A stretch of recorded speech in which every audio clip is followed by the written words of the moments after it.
A very warm welcome to you, and thank you so much for joining our Homeopathy 24/7 podcast. We are going to be speaking to an array of international guests who will share their knowledge and experiences of homeopathy with you. We will discuss all types of subjects such as remedies, symptoms, and stories of health. No matter where you are with your homeopathic journey, we aim to inspire you on your quest to natural health and living.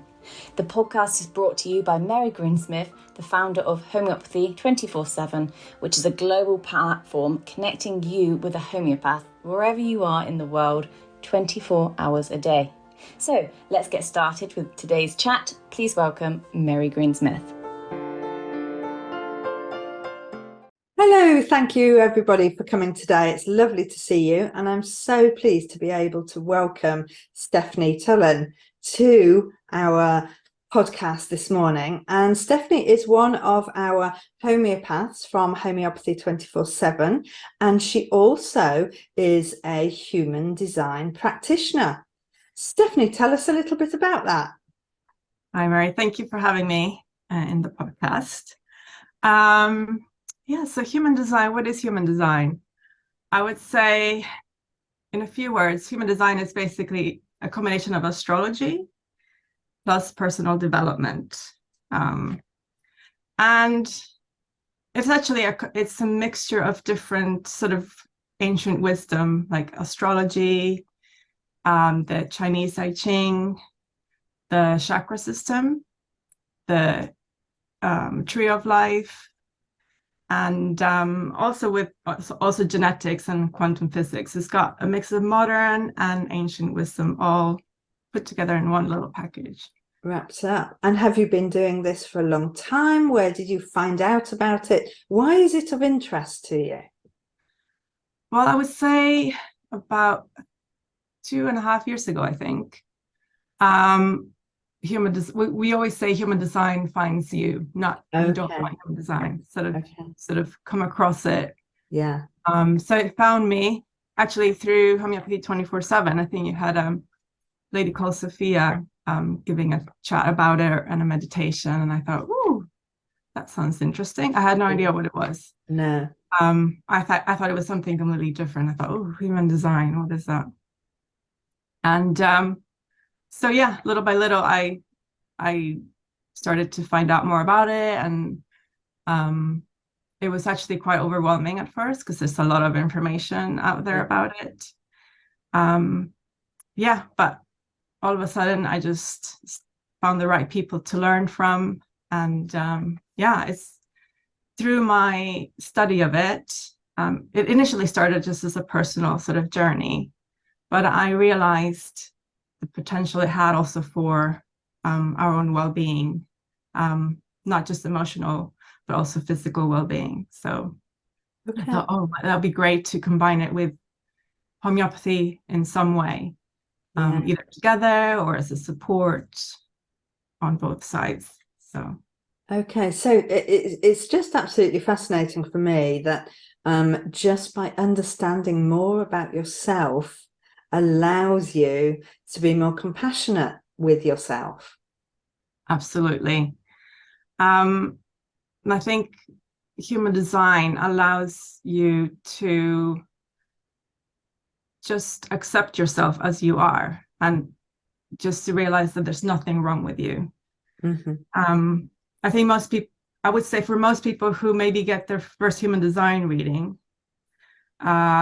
would say, oh, well, that actually resonates a lot. I sort of already know this, like, oh yeah, that's actually totally right, Yeah.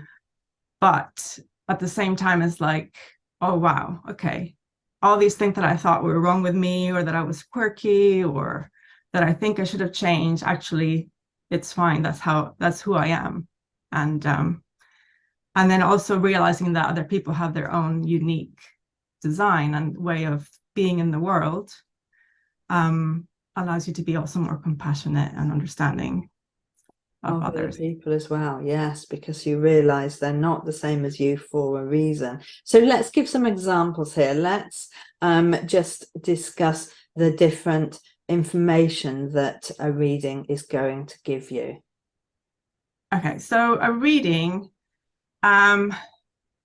can give you quite a lot. You can have a lot of information from yourself. So you would get, the first thing you probably come across is like a little picture of your, what we call a body graph. So you can see the centers and the channels and everything. So that just tells you, it's just like a picture of how your energy sort of works as a person. And then a human design reader or a coach will sort of talk you through what it all means. Yeah. So they will most likely, the first reading that you might get, you will talk about what is your energy type. And that's basically, there's 5 different energy types that people can be, depending on the definition of your chart. Okay, And so talk us through a couple of those. Give us some examples. So, for example, I'm a manifesting generator. Okay. So, manifesting generators, for example, we can give you the whole information about what it is as an archetype. So it's, in general, manifesting generators, we're here to build the world, be creative, and also push like the boundaries of what's possible. We're very quick and like to skip steps and multitask, have multiple passions. So sometimes people can't keep up with us. Okay. Sometimes we make a lot of mistakes and have to go back and fix them because we skip so many steps. Yeah. Things like that. And for example, you, Mary, are a generator, which is similar to a manifesting generator. You are also here to build the world, but you're more of a step-by-step sort of process until you reach a mastery of what your passions are. Now, both generators and manifesting generators, we have a similar way of interacting with the world. So we are here to respond to opportunities that show up in our reality, either through people, the environment, etc. So then once we respond to this, we can say yes or no, we want to do this or not do this, depending on how our body feels about it. So, and I think your daughter is a reflector. Yeah, which is totally different, isn't it? Totally different. So reflectors have they're very unique. There's only about 1% of the population who are reflectors compared to like 70% who are generators or manifesting generators. And they are here to basically reflect to us what is the world doing, and what they know what the potential of the world will be. So they're here to sort of sample and reflect to us who we are, what we're doing, as a mirror, basically. Okay, so that makes it very difficult for them to make decisions or decide what it is, the path that they want to go down. Yes, so they have a lot of what we say openness in human design. So if you look at your human design chart, you have little triangles or squares, and they're either colored or white.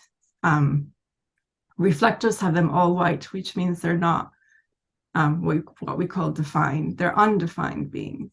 Okay. So these white centers are picking up energy from the outside world and then amplifying it as well. So she's picking up energy from everywhere. Yeah. In all her centers.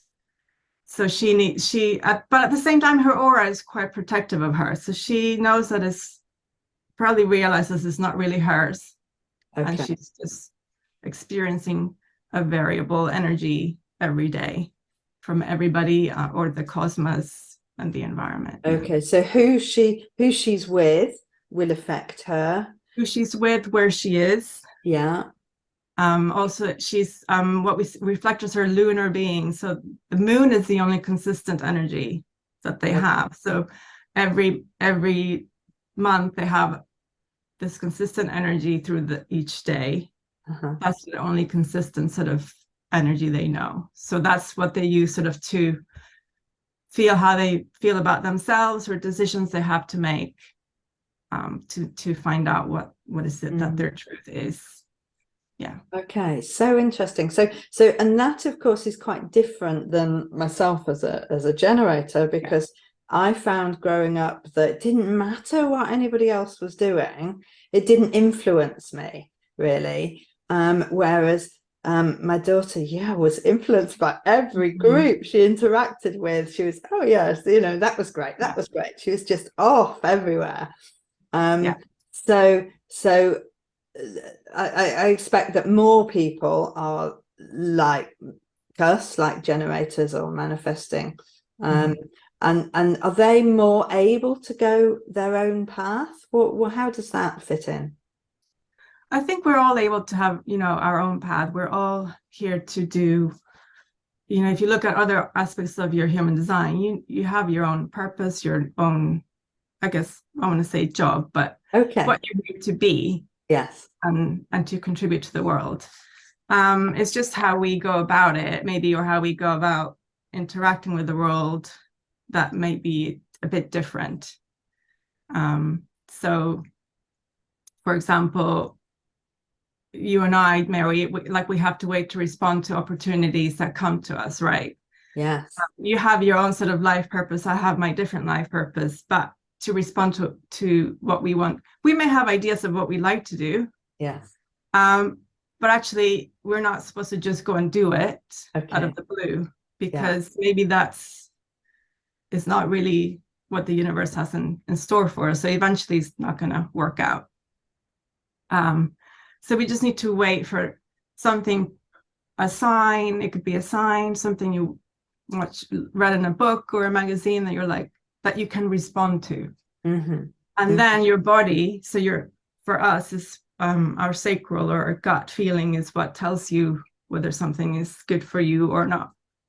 So we need to wait for that sort of gut response to something to then go and do it, for example. Okay. That's... So you know how we're always told in school or at work, like, just go and do it, right? Actually, only 9% of the population can actually get an inspiration and go and do it. And these are the manifestors. Okay. Everybody else has to wait for something. For that sign. Yeah. Generators waiting to respond to something. Yeah. A reflector has to wait for a lunar cycle sometimes. And then we have the other type, which is the projector. Okay. They have to wait for an invitation and recognition. So projectors are slightly, they're here basically to guide us into our best potential. They can, because they have a lot of openness as well as reflectors. Actually, not all of them. Some projectors can have a lot of definition, but a lot of them are very open. They can read, their aura is very penetrating to others, so they can read other people's sort of potential. And so they know, like, oh, you have all this potential, this is what you should be doing. So they are really great as coaches or advisors or things like that. But because it's such a penetrating aura to other people, if they're not invited for their advice, they can just be like shut down, right? Be like, no, go away. Okay. So for them, it's quite difficult as well. Sort of I think a lot of projectors, when they find human design, they're like, for them, it's just incredible because they finally understand why maybe they've been rejected so many times. They have so much wisdom to give, but nobody's listening to them. So they just need to have, the right people around them, their tribe, basically, that they can guide through and just wait to be recognized for their wisdom. Okay. This is really interesting. I'm just thinking about children and how you react with them. So what's the other one? What are we missing? So we talked about reflectors, which is your daughter, for example, generators like yourself, and manifesting generators like myself, projectors. And I did mention a little bit about the manifestors. So that's the fifth one. So they're the ones that are here to initiate things. And so they have these inspirations and they can immediately go out and initiate action. and inspire others to help them. So they're really good at initiating and starting things, but maybe they won't be good at actually managing them and doing them. Okay, interesting. So I'm just thinking that people are going to recognize things in their children that they've been, why can't my child go and start doing that or interact with new people or whatever?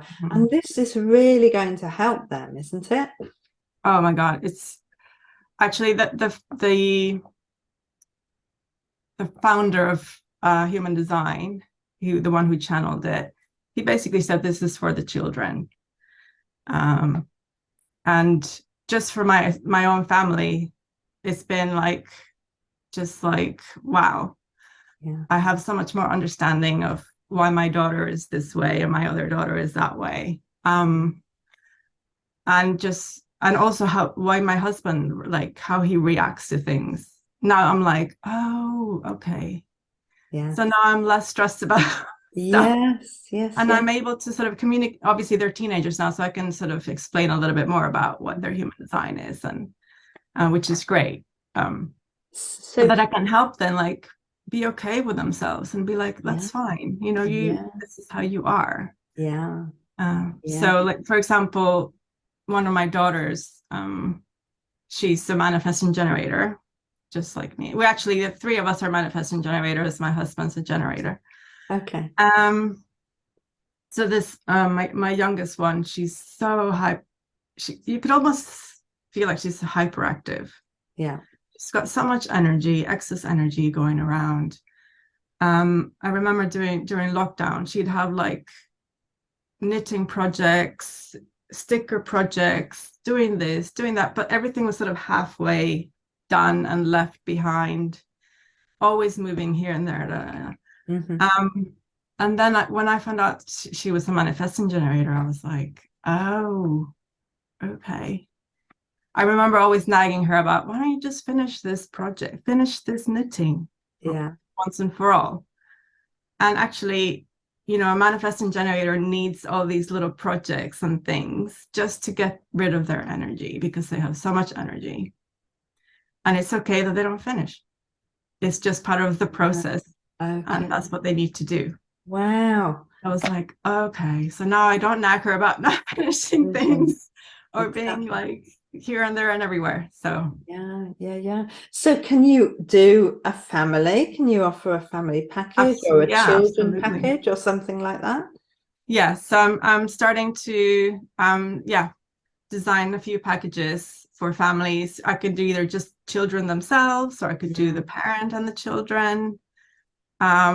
It might be a lovely present to give to, you know, my children for their children, you know, for my grandchildren, just to help them with just seeing the differences and how they are. Yeah, absolutely. I think just the awareness, okay, this is how their energy works. Wow, okay, maybe I can support them more. If you have a projector child, for example, they might, you know, they need a lot of rest. So just honoring that, the fact that they may not want to be active all the time, they need to have some downtime. Yeah. That might help them a lot. And also helping them with friendship groups, you know, helping them realize that they can't push themselves onto people so much, you know. Just little things like that can make a huge difference, I think, on children, and just letting them be who they are. Yeah. You know, if you're a generator or a manifesting generator, you might have a lot of energy and they need to go and spend it doing lots of activity. And they need to be, you know, they need to work with what they really love to do so that they keep that energy, and just honoring their bodies and their inner truth, basically, not having to people please or say yes to be, you know, nice and out of obligation. Yeah. So just to really listen to what they want to do and honor that truth. Gosh, okay, amazing. So really this is an exploration of self, isn't it? Yeah. Yeah, it is. And of course that goes so well with homeopathy, doesn't it? Because, we're talking about taking back, with homeopathy, we're talking about taking back responsibility of health, of you, of your reactions, of understanding your reactions. So I can see that it will go beautifully together. Yeah. And I think, I guess, like I mentioned before, I could see such a good synergy between human design and homeopathy, because, a lot of the time when we're not aware this is our human design, and that we're, it's okay that we react this way or that way, but we're always struggling against ourselves, right? Because society and, your family, school, work conditions you to, you have to be this way, you have to react that way. And we seem to be always struggling against that, against our nature. Yes. And that could just lead to, you're stressed all the time. You end up being burnt out because you're not listening to yourself. Yes. And that obviously ends up being, illness of some sort. So if you start out with, like you said, that personal journey and accepting yourself, that's just going to get rid of a lot of stuff. And the homeopathy can go in there and support that healing and transformation that needs to happen as well. Amazing. Okay, so I'm thinking that if we put a link down to your website, will they be able to find more information, how to contact you and find out more about it? Yeah. Yes, I will give you that. And I'm designing some packages, either just human design stuff, or I could also offer a human design plus homeopathy package. So that's wonderful. That's absolutely wonderful. And we'll put the links down below this so everybody can come and find you.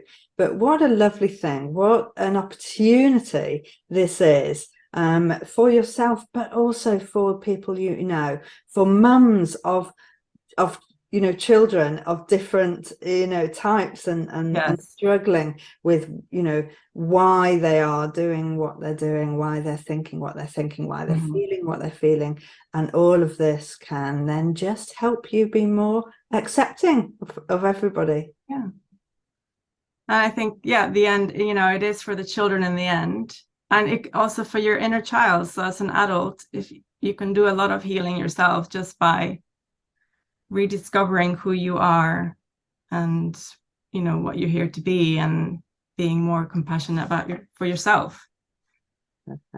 Perfect. Thank you so much for explaining this, Stephanie. It's been absolutely lovely talking to you.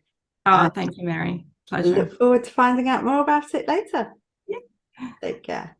Thank you so much, Stephanie, for joining me today. It was so lovely to be able to talk to you.